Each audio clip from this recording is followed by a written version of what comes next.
Father.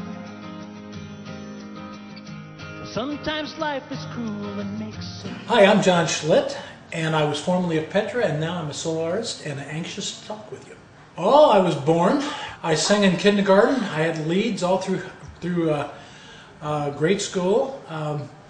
Learned how to play guitar when I was 13 and started a band when I was in high school. Didn't do bad as far as for a high school kid. Went to college and joined a band that later on was called Head East. Was in the secular band for 7 years. Had 6 albums out. The first went gold. I think it's almost platinum now. In that time that I was there, I fell into drugs and alcohol major. I have no excuses. I didn't have a bad life. I just was in the midst of a world that had nothing to do with Christ, and I wasn't a Christian, so I was fair game. Got fired because I was pretty much a vegetable. Almost committed suicide because I think it was the enemy's full plan. But Christ was there waiting, and threw it right back in the enemy's face. I became a Christian, and for 5 years I was a mining engineer. And lo and behold, Petra called me one day, said, "John, would you consider singing for Petra?"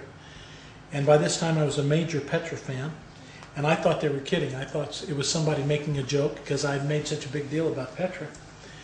And I said, "No, this is Bob Hartman, and would you consider singing for Petra?" I said, "Absolutely, let's do it now." And he says, "Don't you think you should pray about it?" Yeah, I guess so. And 6 months later, I was singing for the first time sober in 7 years in front of 6,000 people in Brisbane, Australia.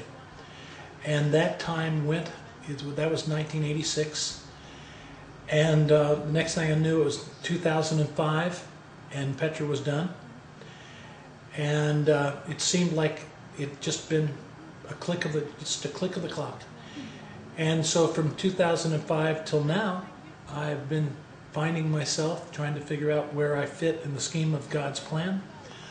In that time period, I did my 3rd solo record, which I love, using my son-in-law as producer and major writer. And I've been, basically it's been on my own label, keeping me very busy trying to promote it as a record label, which I've never done before. And finding the right people to a whole new career. And it takes a long time. Starting a new career is a major deal. I didn't know it was going to take that long. But I stand here now excited about what God's got in store. And like I said, I'm featuring my newest CD called The Grafting, about family, very much around my grandkids, and around the fact that Christ is being made fun of way too much, and with a politically correct okay, and it's not okay to me. And so I wanted to write about topics of what's relevant to me, and what's relevant to me right now is my family and Jesus Christ, and the fact that in this world it seems to be politically correct to phase him out of everybody's existence, and it's not going to happen as long as I'm walking. And that's the story. I'm a dad, a granddad, a husband, a Christian. And I'll have to say that I will say that it's in that order. It's not supposed to be that way. I will honestly say that I'm truly a Christian that is very adamant about the fact that Jesus Christ is Lord and is existing and does exist right now. He's not dead. And that's very important to me. But again, I am a father, a husband, a grandfather, and that's very important. Well, also, I'm, as my right-hand man back behind the camera is saying, I'm also a do-it-yourselfer. I love working with wood. There's many hats I wear. I'm a do-it-yourselfer. I've worked on furniture. I've rebuilt antique furniture.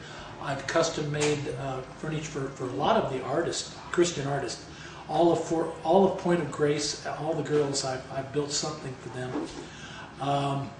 For Christian record company execs, it's been fun. It's been really neat, actually. I guess it's sort of unusual. You have John Schlitt building something. It's been a lot of fun. Okay, my latest CD is called The Grafting, and I think the title cut probably is the most relevant. It covers pretty much the whole theme.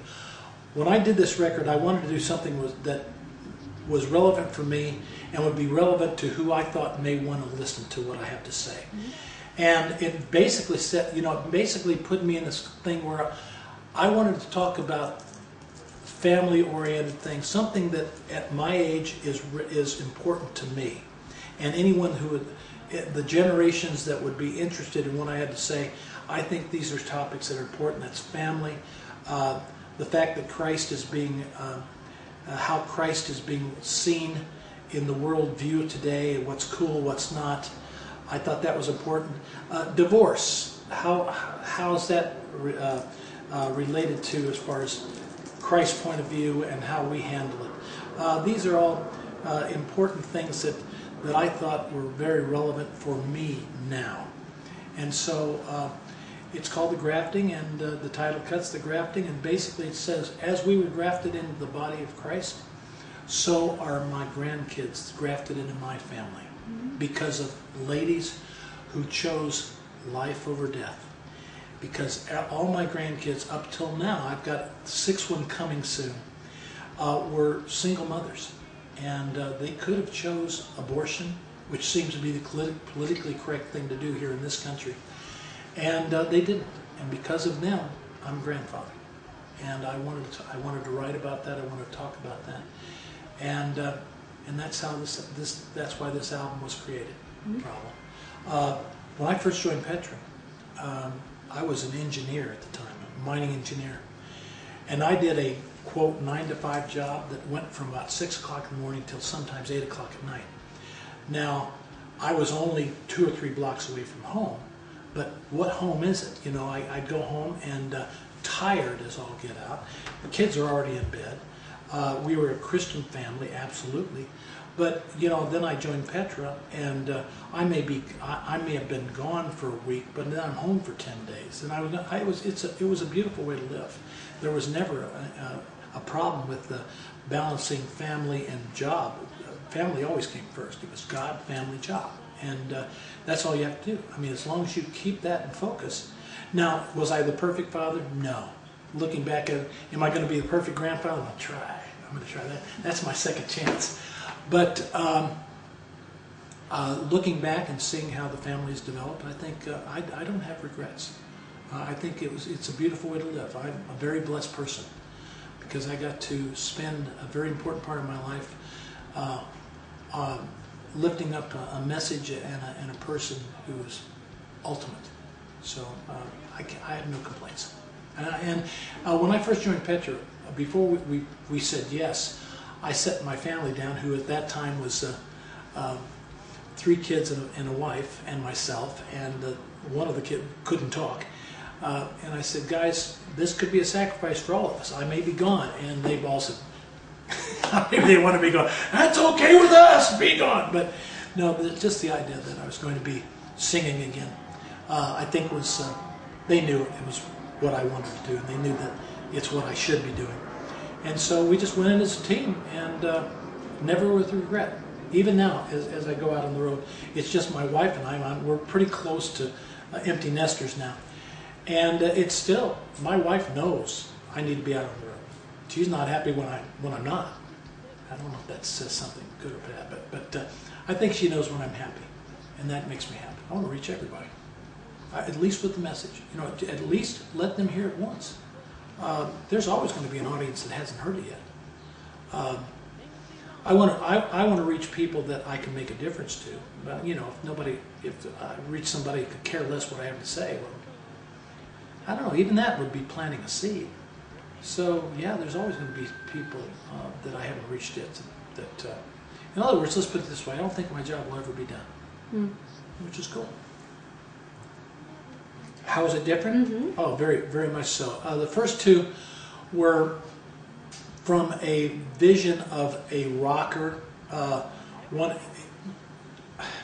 I was still pretty much into the rocker mentality of make this music exciting and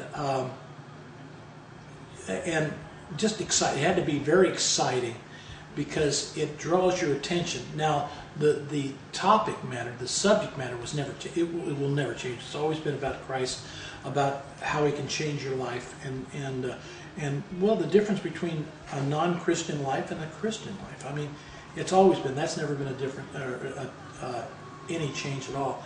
Where this one was, as I said, I'm older now, 12 years older from the second CD, and this was 12 years span. So I'm older, and I went through a lot of changes. I actually took over Petra, the live portion of it, during that 12 years, and it, oh my gosh, it put me through a lot of teaching and learning and learning.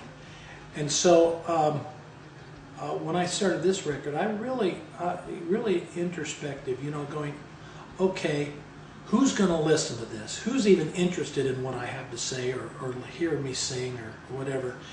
And what do we have in common? And what can this album do? How can it be useful? Instead of just self-gratification, how can this record be useful? And so it became, it's still a rocker because it's me. If I sing, it ends up being rock. But I wasn't trying to do that. I was trying to make it more introspective.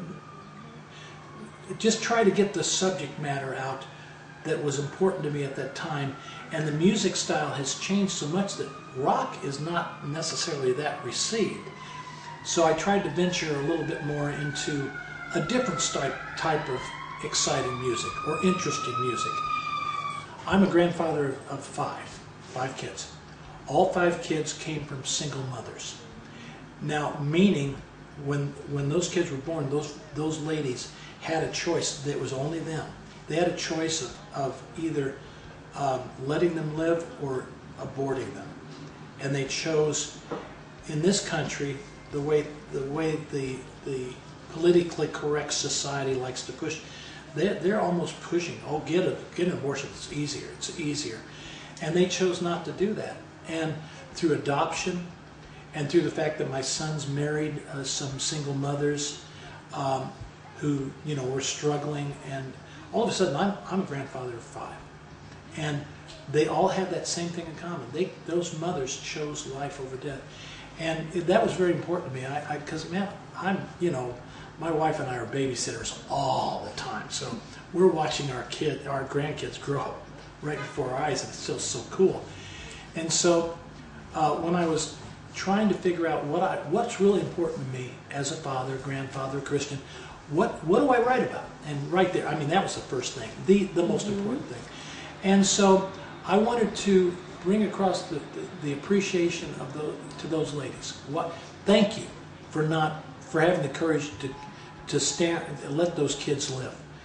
And so my son-in-law, who's my producer, who's the father of 2 of my grandkids, basically said, "Dad, I want to write this. I want to write this. This is important." I said, "Go for it." And he wrote a beautiful song called "The Grafting," which basically says that as we are grafted into the family of God through the blood of Jesus Christ, my grandkids were grafted into my family through the love of those single mothers. And so I couldn't write about a better thing. Mm-hmm. Now the other subject is Only Men.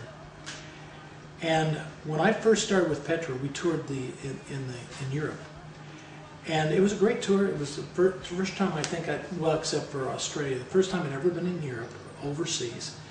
And I loved the tour, except I could not believe that in Europe at that time it was really okay to criticize and make fun of Jesus, but don't you dare make fun of any other prophet that was happening at the time.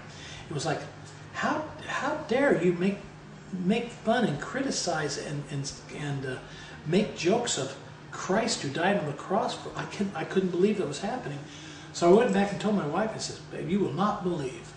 Europe was great, but man, it's sick. I mean, they are totally off. I'm glad that's not happening here." Well, 25 years later, it is happening here, and I just couldn't. I can't sit around as a Christian and have the